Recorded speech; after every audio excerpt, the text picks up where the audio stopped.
감사합니다. 오늘 읽은 본문의 말씀을 통해서 은혜를 잊지 않는 성도가 되자가라는 제목으로 함께 은혜를 나누고자 하는데요. 우리 늘 그러셨던 것처럼 우리 앞에 뒤에 옆에 분과 인사하실 때 주 안에서 사랑합니다, 축복합니다 하면 인사합니다. 주 안에서 사랑합니다, 축복합니다. 어떤 목사님이 하나님과 통화를 하셨답니다. 근데 내용인 즉 이런 거예요. 목사님이 이제 설교를 한참 열심히 하고 있는데 요즘 이제 벨 소리가 다양하잖아요. 그런데 이제 옛날 벨입니다. 삐리릭 하고 울리는 거예요. 그랬더니 예배 분위기가 어수선해지잖아요. 조용한 예배 분위기가 이제 전체 벨 소리가 울려 퍼지게 되었습니다. 그런데 문제는 한참 울려도 도무지 끄지를 않는 거예요. 그러니까 성도들이 웅성거리기 시작합니다. 이게 도대체 누구야? 이런 생각이죠. 그리고 이제 설교하시는 목사님도 이게 집중이 안 되니까 조금 이제 짜증 일보 직전입니다. 그런데 범인이 잡혔습니다. 목사님 주머니에서 핸드폰이 울리는 겁니다. 그랬더니 목사님이 설교 중에 핸드폰을 꺼내시더니 이렇게 하나님과 통화하더랍니다. 아, 하나님이세요? 제가 지금 설교 중에 있거든요. 예배 끝나는 대로 다시 전화 드리겠습니다 하고 끊으시더랍니다. 별로 썰렁하신 것 같아요. 여러분, 혹 핸드폰을 벨을 예배 시간에 뭐 진동을 하든가 뭐 다른 기능을 하지 않고 잊어버려도 우리가 잊지 말아야 될 것이 하나 있습니다. 하나님의 은혜인 줄로 믿습니다. 절대로 잊어버려서는 안 될 것이 있어요. 하나님의 은혜예요. 그냥 농담 삼아 그러죠.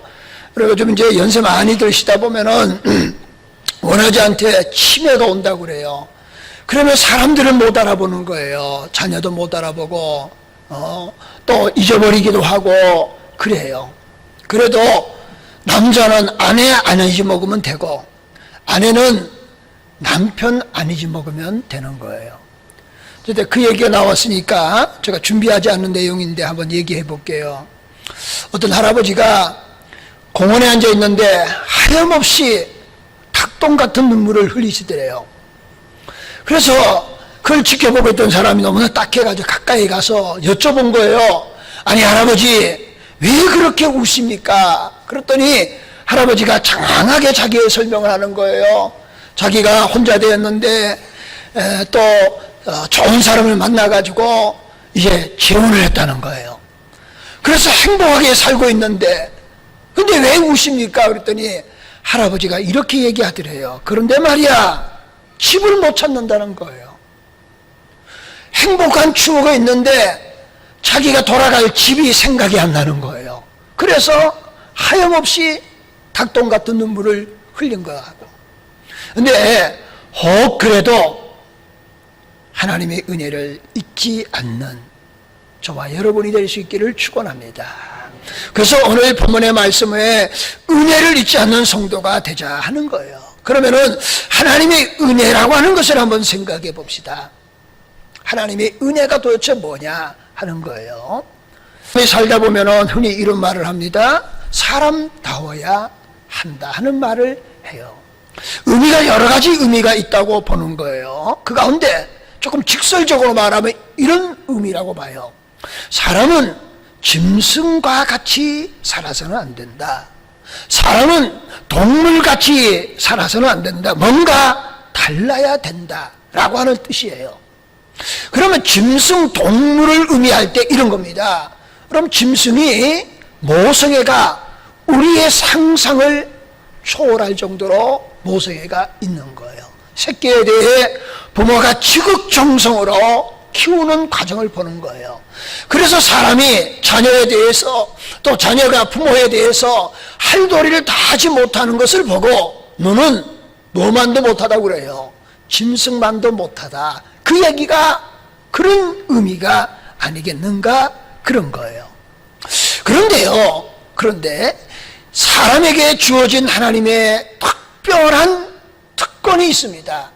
그게 특권이 뭐냐면은 하나님께 예배하는 특권이다 하는 거예요.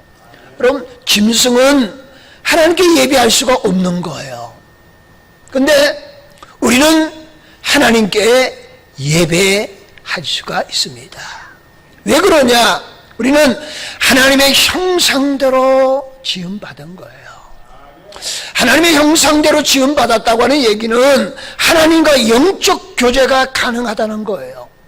그럼 짐승은 하나님의 형상대로 창조된 자들이 아니에요. 그래서 짐승은 본능대로 살아가는 겁니다. 그런데 우리들은 하나님의 형상대로 창조되었기에 하나님과 영적 교제가 가능한 거예요.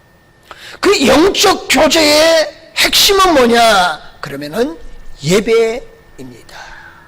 여러분, 우리가 예배를 드린다고 하는 것은 하나님이 우리에게 주신 특권인 줄로 믿습니다. 그러면 예배라고 하는 것은 어떤 예식이나 아니면 절차나 아니면 의전이나 이런 것들이 사실은 본질이 아니에요. 예배의 본질이라고 한다면 이런 겁니다. 하나님의 은혜에 감사를 표하는 것이 예배예요. 하나님의 은혜가 없고 감사가 빠져버리면 거긴 예배의 본질이 빠져버리는 거예요. 예배를 나오는 모든 사람들은 하나님의 은혜를 기억하는 거예요. 하나님의 은혜를 회상해 보는 겁니다. 그리고 그 하나님이 베푸신 은혜에 감사하는 것이 예배이다 라고 하는 거예요. 여러분, 이스라엘 백성들이 하나님의 은혜를 특별하게 받았습니다. 그래서 이스라엘을 선택하신 거예요. 선민이라 그렇게 택해 주신 거예요. 하나님의 택함을 받아 하나님의 은혜를 입은 이스라엘 백성들입니다. 여러분, 본문을 기준으로 보면은 이스라엘 백성이 애굽에서 430년 동안 노예 생활하는 거예요. 그들은 얼마나 힘들고 어려웠겠습니까? 하나님은 그들의 신음 소리를 들으시고, 그리고 하나님은 그들을 구원하기로 마음먹으신 거예요. 그래서 모세를 세우십니다. 10가지 재앙을 통해서 애굽 나라들이 굴복하게 합니다. 그리고는 이스라엘 백성들이 애굽을 나올 때에 당당하게 밤에 주량량 치는 것처럼 도망가는 것처럼 나오는 것이 아니라 당당하게 나오는 하나님의 은혜를 베풀어 주셨습니다. 근데 하나님이 왜 애굽에서 신음하는 그들의 소리를 들으셨느냐 그거예요. 왜 하나님이 그들을 구원하시기로 마음을 먹으셨느냐 하는 거예요. 그는 하나님의 은혜인데 하나님이 왜 이스라엘 백성의 은혜를 베풀어 주셨느냐? 여러분, 출애굽기서를 보면 이렇게 말합니다. 이스라엘 백성의 신음소리를 들으시고 하나님은 아브라함과 맺었던 언약을 기억하사, 그래서 하나님을 언약의 하나님이다 그렇게 부르는 거예요. 하나님은 언약의 하나님이신 줄로 우리는 믿습니다. 아브라함과 맺었던 언약을 기억하사 이스라엘 백성을 구원해 주시기로 하나님은 마음 먹으시고, 그리고 이스라엘 백성을 출애굽시키시는 거예요. 모세를 통하여서 하나님은 이런 은혜를 이스라엘 백성들에게 베풀어 주신 줄로 믿습니다. 그런데 문제는 이스라엘 백성이에요. 하나님이 출애굽시켜 주셨으니까 모든 것이 하나님이 책임져 주실 거 아니에요. 그런데 얼마 가지 못해서 홍해를 만나는 겁니다. 홍해를 만나는 순간에 그들은 하나님을 원망하는 거예요. 모세를 원망하는 거예요. 그리고 하나님을 신뢰할 수가 없는 겁니다. 그리고 온갖 못쓸 말들을 다 하는 거예요. 우리를 가만히 두라고 하지 않았느냐? 왜 끌고 나와서 여기서 죽게 하느냐? 애굽에 매장지가 없더냐? 라고 말합니다. 그러고는 더불어서 나중에 그런 얘기를 하는 거예요. 애굽에서는 우리가 배불리 먹고 그랬는데 여기서 굶어 죽는다. 사실은 애굽에서 배불리 먹은 적도 없어요. 그런데 그렇게 과장되게 말을 하게 되는 모습을 보게 됩니다. 그렇게 허물 많은 이스라엘 백성들을 하나님은 그를 버리지 않으시고 그들을 훈련과 연단의 과정을 통해서 40년 광야 생활하기 위해서 하나님의 사람으로 만들어 가시는 하나님의 은혜를 이스라엘 백성들에게 베풀어 주셨습니다. 그 가운데 여러분, 우리가 잊지 말아야 될 중요한 핵심이 있어요. 그게 뭐냐? 허물 많은, 죄악 많은, 시기 때마다 사항마다 시마다 원망하고 불평으로 가득 찬 이스라엘 백성들. 그럼에도 불구하고 하나님은 광야 그 오산 삶 가운데서도 하나님이 이스라엘 백성을 축복해 주시기를 원하시고 그들과 만나기를 원하셔서 하나님 모세를 통해서 성막을 주시는 거예요. 여러분, 성막이 뭡니까? 성막을 통해서 죄인된 인간이 하나님 앞에 나아갈 수 있는 겁니다. 성막을 통해 제사제도를 통해서 죄사함을 받게 되는 거예요. 그리고 죄인된 그들이 하나님을 만나고 하나님의 인절을 경험하는 성막의 은혜를 이스라엘 백성들에게 주신 줄로 믿습니다. 그게 하나님의 은혜예요. 어린 양의 피를 통하여서 제사제대를 통하여서 허물 많고 죄 많은 인간들이 하나님을 만나는, 하나님은 인간들을 성막을 통해서 만나기를 원하시고 만나주신 하나님의 은혜가 있은 줄로 믿습니다. 오늘도 마찬가지예요. 하나님 우리를 사랑해 주시고 언약의 하나님이에요. 언약하신 말을 이루기 위해서 예수 그리스도를 이 땅에 보내주셨습니다. 성막을 통해서 제사 제도가 있었던 것처럼 예수 그리스도가 온 인류의 죄를 담당하시고 십자가에서 그 죄의 대가를 지불하셨습니다. 그래서 예수 그리스도가 보혈을 흘려주신 거예요. 그런데 보혈을 흘려 죽음으로 끝나는 것이 아니라 그 주님은 사망 권세를 이기시고 부활하신 줄로 믿습니다. 그 주님이 부활의 첫 열매가 되신 거예요. 이스라엘 백성들이 하나님의 은혜 가운데 출애굽했는데 광야 생활 가운데 하나님을 신뢰하지 못하고 불평하고 원망했던 것처럼 허물 많았던 그들을 성막을 통해서 만나주시고 그들의 죄를 사하여 주셨던 것처럼 오늘 이 시대를 살아가는 우리들이 허물 많고 죄 많지만은 하나님이 우리를 사랑해 주시고 우리를 구원시켜 주시고 구원의 백성 삼아 주시는 놀라운 은혜를 우리가 입은 줄로 믿습니다. 구원의 은혜, 그게 오늘 본문 말씀에 이스라엘 백성들이 광야에서 주신 하나님의 성막을 통해서 주신 하나님의 은혜, 그 은혜가 오늘도 동일하게 우리에게 적용되는 줄로 믿습니다. 그 하나님의 은혜에 감사하고 그 하나님의 은혜를 잊지 아니하는 하나님의 성도들이 될 수 있기를 다시 한번 예수님의 이름으로 축원을 드립니다. 그래서 오늘 본문 말씀 4장 19절에서 24절 말씀에 조금 풀어서 얘기하면 이런 겁니다. 너희들이 그 은혜를 잊어버리면 안 되니 그것을 기념하기 위해서 제사장들이 요단강에 서 있는 곳에서 각 지파의 수대로 돌을 하나씩 취하라. 그래서 나중에 길가에 가서 돌을 세워 기념비를 만들어라. 너희 후손들이 이 돌들이 도대체 무엇을 뜻하느냐 물으면은 예전에 요단강을 건널 때에 하나님께서 지켜주시고 도와주셔서 요단강물을 멈추었고 배를 탄 것이 아니라 걸어서 이 강을 걷는 것을 기념하기 위해 세운 것이라 그것을 알게 하라 하는 거예요. 그러니까 하나님은 하나님의 은혜를 이스라엘 백성들이 잊지 않기를 원하신 줄로 믿습니다. 왜 하나님은 하나님이 베풀어 주신 은혜를 잊어버리지 않기를 원하셨을 것인가?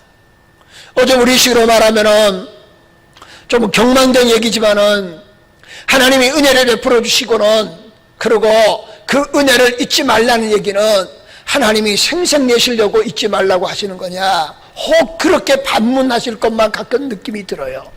하나님이 베풀어 주신 은혜를 잊지 말라는 것은 잊지 않고 감사하는 자들에게, 하나님의 은혜를 신뢰하는 자들에게 한 차원 높은 하나님의 은혜를 더 풍성히 주시기를 원하시는 하나님이신 줄로 믿습니다.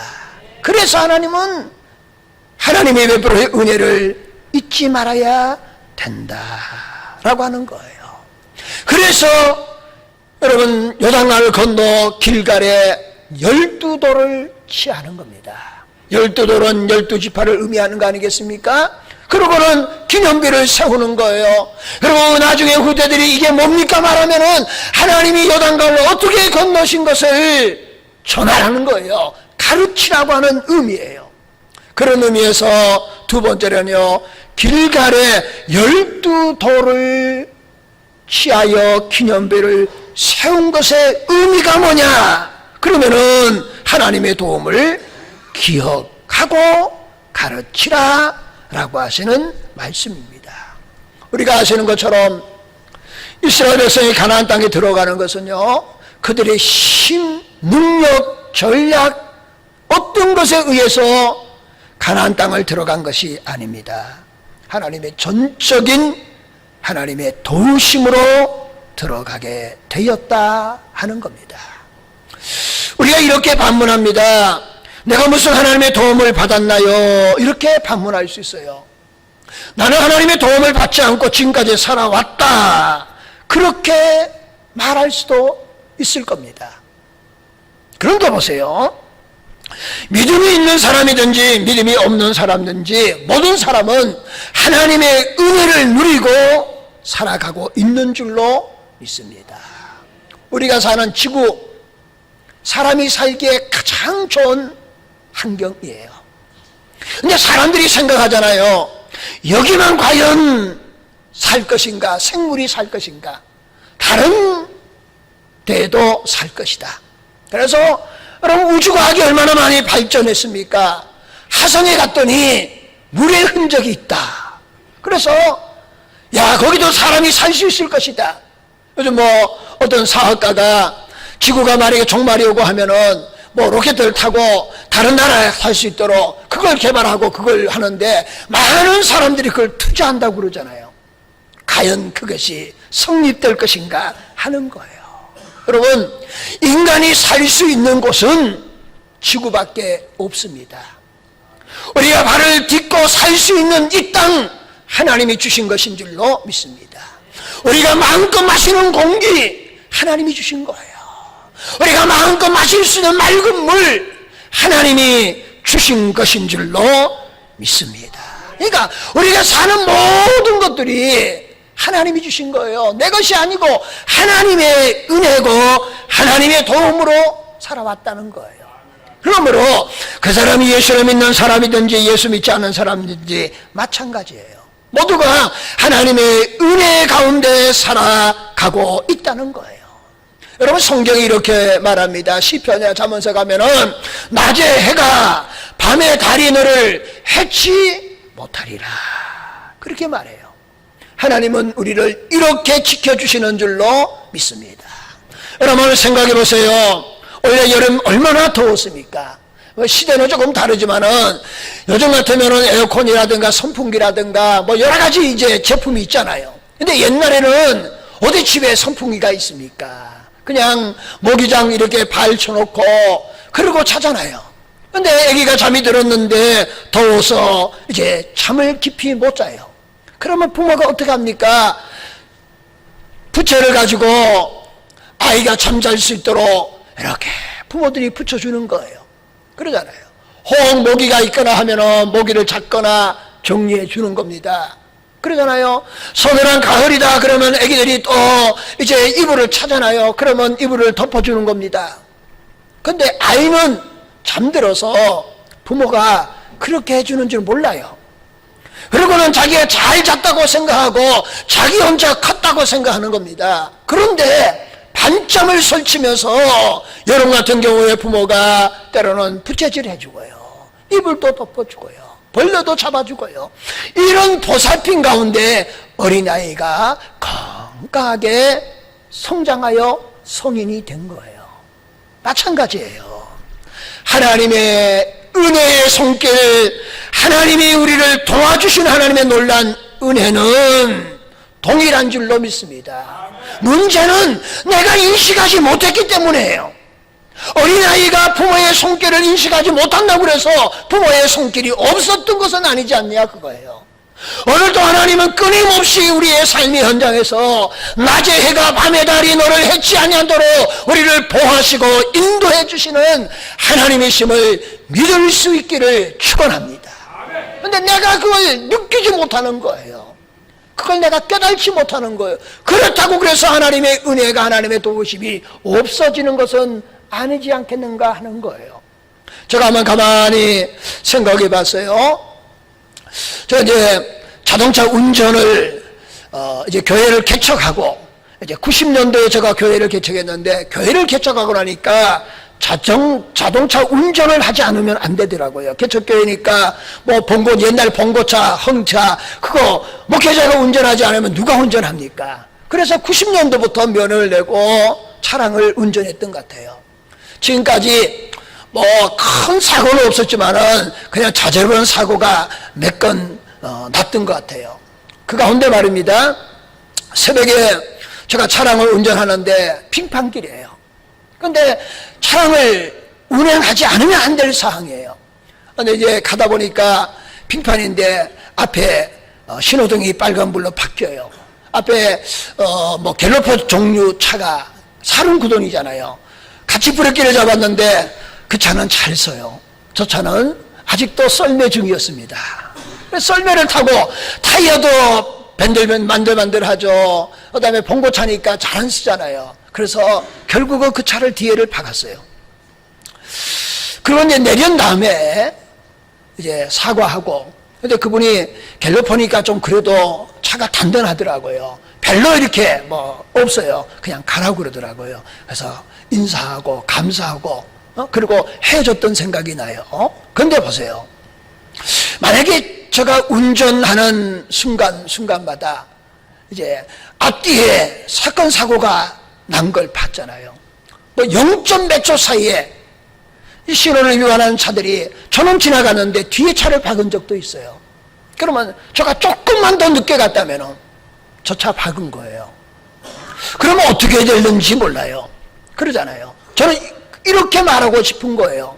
여러분, 천국 가서 하나님 우리에게 그걸 보여주시는지 모르겠지만은 하나님 앞에 가서 하나님 날 어떻게 지켜주시는지 좀 보여주세요 그러면은 그냥 다른 거 다 거두절미하고요. 자동차 운전할 때만 한번 보여주셔도 나는 느끼지 못했는데 몇 점 몇 초 차이에 아니면 누구와 대화를 하든가 아니면 조금 늦게 출발하게 만드는 이유 때문에 그 사고 현장에 내가 아닐 수 있었던 하나님의 도움은 이루 말할 수 없는 줄로 믿습니다. 그러잖아요. 내가 그 시간에 출발해야 되는데 출발하지 못하게 하거나 내가 그 시간에 출발해야 되는데 좀 더 빨리 출발함으로 통해서 사건 사고에 내가 죄되는 일들도 얼마든지 많았다는 거예요. 제가 말하고 싶은 것은 그런 과정된 어떤 사건 사고에 말하고자 하는 것이 아니라 내가 느끼지 못하는 순간에도 하나님의 도우심과 인도하심은 있었다는 사실을 우리는 믿을 수 있기를 축원합니다. 그 하나님의 은혜를 잊지 말자는 거예요. 그래서 하나님께서는 여호수아에게 이렇게 명령하는 겁니다. 12돌을 취해놓고 그걸 기념부로 세워놓으라는 거예요. 후손들이 이게 뭐냐고 물으면은 뭐라는 거예요? 너희들만 알 것이 아니라 너희 후손들에게도 하나님이 어떻게 은혜를 베풀어 주셨느냐를 말하라는 거예요. 잊지 말고 기억하라 하시는 것인 줄로 믿습니다. 하나님의 은혜는 우리의 모든 것들을 덮고도 차고 넘치는 하나님의 은혜가 우리에게 있음을 고백하는 저와 여러분이 되시기를 축원합니다. 그럼 마지막으로 이런 겁니다. 자, 길가에 12돌을 취하였는데 그게 도대체 어떤 의미일 것인가 하는 거예요. 하나님을 경외하는 것을 가르치라 하는 거예요. 좀 전에 말했던 것처럼 12돌을 취하였습니다. 목적이 뭐예요? 당대에도 문제지만은 후대의 사람들에게 가르치라는 거예요. 그래서 신앙의 상교육을 위해서 기념비를 세워두라 하시는 말씀입니다.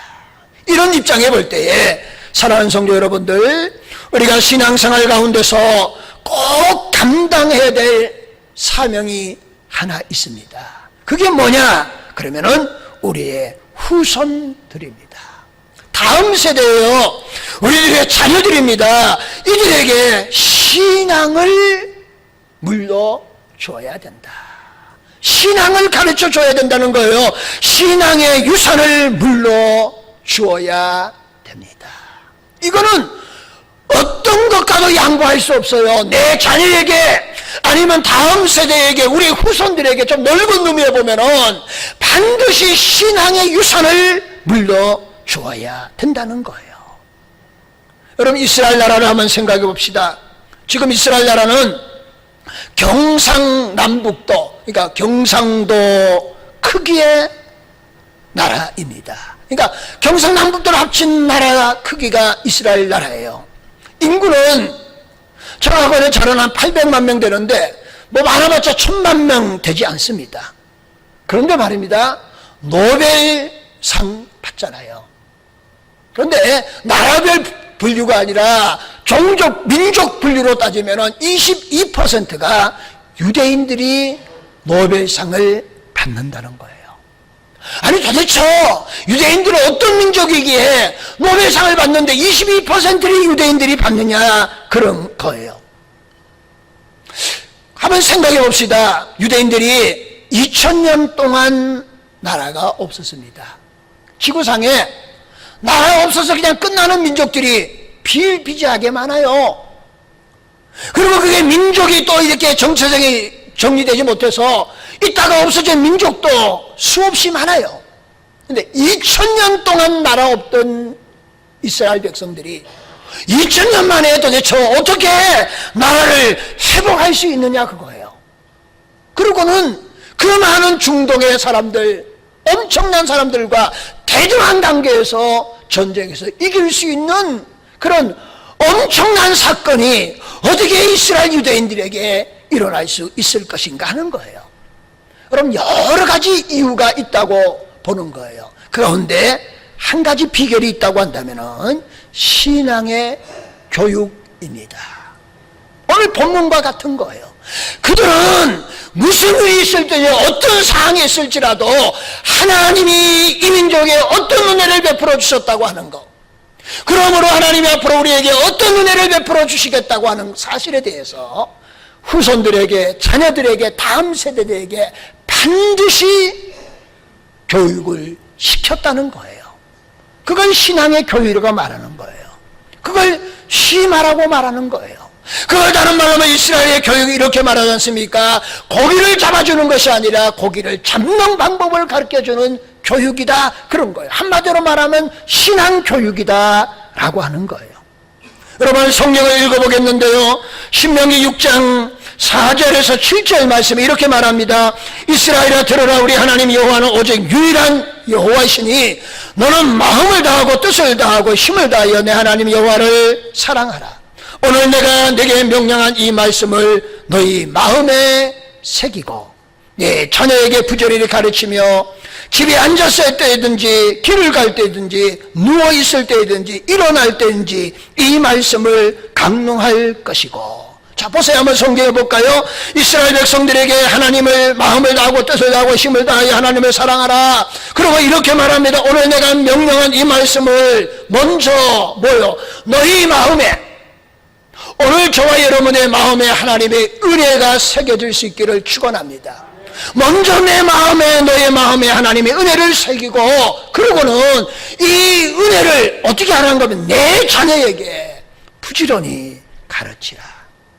근데 가르치는데 어떻게 구체적으로 가르치라고 말씀하시냐면 이렇게 말합니다. 집에 앉아서 있든지 길을 갈 때든지 누워있을 때든지 일어날 때든지. 여러분, 요즘 우리 아이들이 피곤하다고 누워있는데 누워있는 아이에게 말 걸어보세요. 짜증냅니다. 그러잖아요. 길 가는데 계속해서 중얼중얼 거려보세요. 그만하라고 그럴 거예요. 근데 하나님이 이렇게 말하는 거예요. 이스라엘 백성들의 자녀들에게 부지런히 가르치는데 어느 정도 부지런히 가르치냐. 집에 앉아있을 때든지 길을 갈 때든지 누워있든지 일어날 때든지 무슨 일을 할 든지 너 자녀에게 뭐 하라는 겁니까? 신앙의 교육을, 하나님의 은혜를 잊지 않고 가르치라는 거예요. 6장 8절에 가서 이렇게 말합니다. 너는 또 그것을 내 손목에 매여 기호를 삼으며 내 미간에 붙여 표를 삼고. 그 다음에 9절에 가서는 이렇게 또 말합니다. 내 긴 문설주와 박한문에 기록할지니라. 이거 뭐 대단한 거예요. 근데 보세요. 이스라엘 백성은 지금도 그렇게 하고 있다는 거예요. 지금도 자녀 교육을 그렇게 하고 있다는 거예요. 여러분, 성지순례 가면은요, 예루살렘 성전의 중심에 이슬람 사원이 있어요. 그리고 유대인들이 거기를 들어가지 못하는 거예요. 거기서 예배를 드릴 수 없습니다. 그러니까 그들이 어디서 하는 겁니까? 통곡의 벽 아시죠? 높은 벽이에요. 거기에 머리를 대놓고 그들이 막 주문을 외듯이 기도하는 겁니다. 그리고 그 통곡의 벽의 사이에 조그만 이제 구멍들이 있어요. 그냥 이렇게 뭐 벽돌을 쌓았다면은 이제 공간이 있어요. 그게 종이 한 장 들어갈 틈이에요. 근데 이스라엘 백성들이 말입니다. 거기서 기도하고는 조그만 종이 쓴 걸 거기 사이사이에 끼워요. 나중에 오면은 사이사이에 공간이 없을 정도 종이가 다 끼워져 있습니다. 그게 뭘까요? 하나님의 말씀, 성경이에요. 성경을. 여러분, 호텔을 가든지 어디를 가든지 문설주에 발언해도 호텔의 중심에 오면은 매주자라고 그러는데요, 똘똘 마른 성경이에요. 그걸 어디를 가든지 다 비치해 놓은 거예요. 어느 식당이든지. 그게 뭐예요? 그게 대단하냐?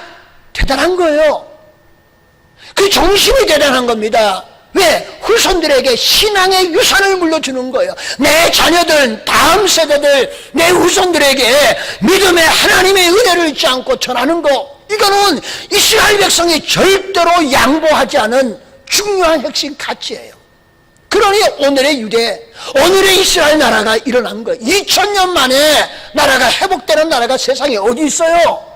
100년만 나라가 없다 보면 훌떡 없어지는 나라인데, 1000년도 아니고 2000년 동안 나라가 없는데 그 나라가 다시 회복될 수 있는 것은 뭐예요? 신앙으로 그 민족이 하나가 되었다, 그런 의미예요.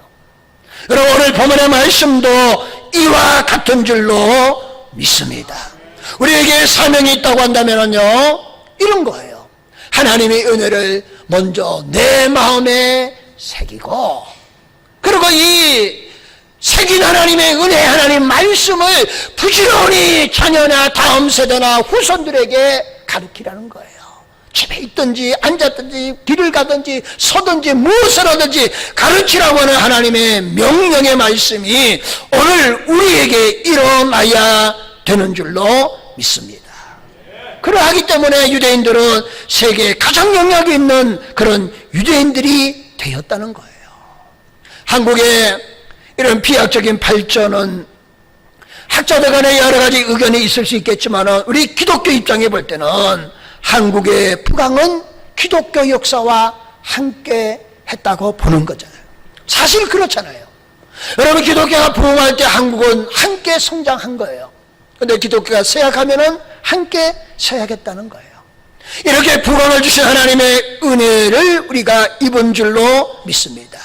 그런데 지금 우리의 모습은 과연 어떠냐 하는 거예요. 과거에 어려울 때 하나님만을 의지하고 하나님 말씀을 붙잡고 살아갔던 우리들이 지금은 그러지 않잖아요. 다시 한번 우리 모두가 하나님의 은혜를 잊지 않고 하나님의 언약을 잊지 않고 하나님의 약속의 말씀을 붙잡을 수 있기를 예수님의 이름으로 축원을 드립니다.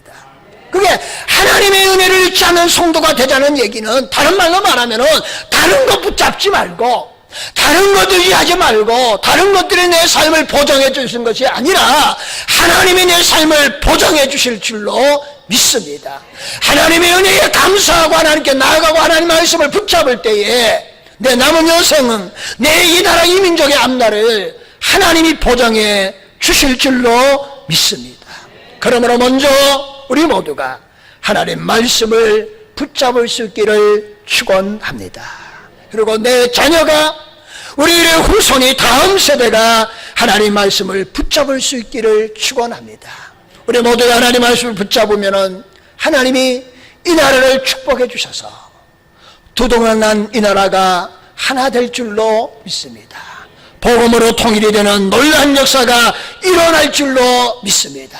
다시 한번 소리만 열어난 신앙생활이 아니라 하나님 말씀을 붙잡는 그런 알찬 신앙의 모습들로 새로워지는 저와 여러분이 다 될 수 있기를 예수님의 이름으로 축원을 드립니다. 기도하시겠습니다. 사랑의 하나님, 세상이 혼란스럽습니다. 뿐만 아니라 신앙도 손에만 열어한 신앙생활을 하고 있습니다. 그것은 하나님 말씀을 버리고 하나님 말씀을 떠난 증거입니다. 다시 한번 하나님의 은혜를 기억하게 하여 주시고 그 은혜를, 그 말씀을, 그 언약을 마음에 새기게 하시고 주신 하나님의 은혜를 우리의 후손들에게 가르치게 하셔서 이 민족이, 이 나라가 하나님의 은혜와 축복을 받는 나라 되게 하여 주시옵시고, 더 나아가서 하나님, 우리의 가정과 우리의 삶이 동일한 하나님의 은혜가 있게 하여 주시옵소서. 하나님, 우리에게 주어진 사명이 있습니다. 은혜를 잊지 않는 사명입니다. 그 은혜를 잊지 않고 내 후손들에게 그 은혜를, 하나님 말씀을 붙잡으라고 교육시켜야 될, 가르쳐야 될 사명이 있습니다. 이 사명 우리 모두가 잘 감당케 축복하여 주옵소서. 예수님의 이름으로 기도합나이다. 아멘.